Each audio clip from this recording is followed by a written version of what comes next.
And a 9-yard Goal was blocked, getting a nice positive gain, making your situation really good on the next down. The give on the inside. The Gators are stopped. That's the end of the third quarter. And after 3. And the Gators come to the line with a fresh set of downs. They'll try to get outside. Just ran him over. Bodies, I'm going to toss the ball in the perimeter for a nice positive gain. It'll be second down, and remember, they can pick up a first without scoring. Give to the running back. He steps and powers first down here with time for maybe one more play until the 2-minute warning. The clock stops. 2 minutes left to play in this one. This offense is so close they can almost taste taking a fourth-quarter lead, but they don't want to leave too much time on the clock for an answer. Touchdown, Florida! And they've moved out front here in the fourth. Offense in crunch time, doing what they do, getting 6 on the board. Now I turn to my defense right now and say, boys, we need one more stop. Go out there, get me one more. The extra point is good, and now in the fourth, they're up and finish the deal with the short touchdown run from the 2. Set to kick off.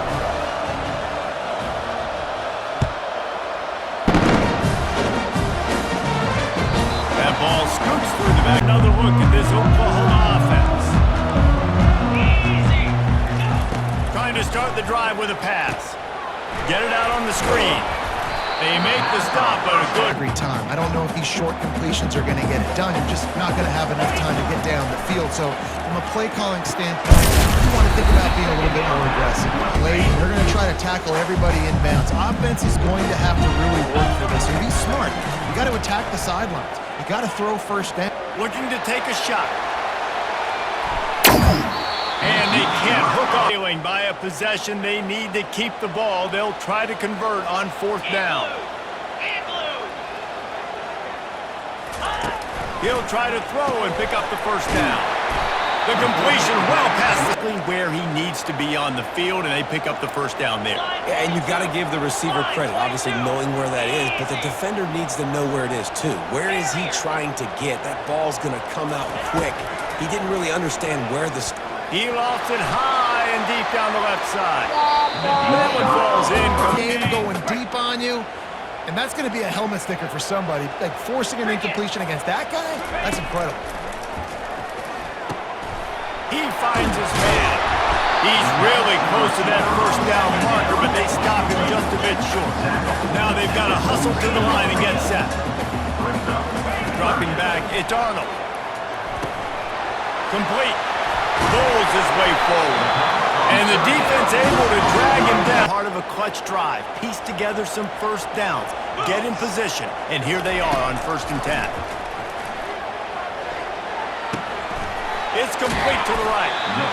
This offense has their work cut out for them, man, because the coverage has been so tight. And if you're not throwing to the sideline, and you're not getting past the sticks, this defense is going to tackle you inbounds like they just did on that last play and they made the call. They're able to get him stopped just shy of the first. Back and playing big zones. On 3rd and short, they'll try to pick it up with the pass. And it slips through. And they're taking a shot up top. You just hold on tight and hope for the best. And that time, they were able to force an incompletion. Yeet! And that pass picked off. Oh, he was hoping to make something out of that return, but they'll have it first down at the 39. Oh, you got to try to make a play, but the defense came up big in a big moment. Running out the clock, a mere formality between them and a victory as we have victory formation coming.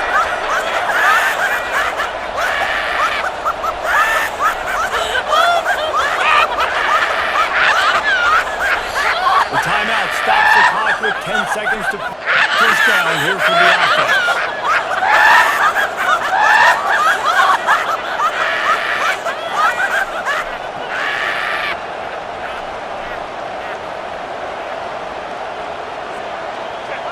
The quarterback takes a snap and takes a knee.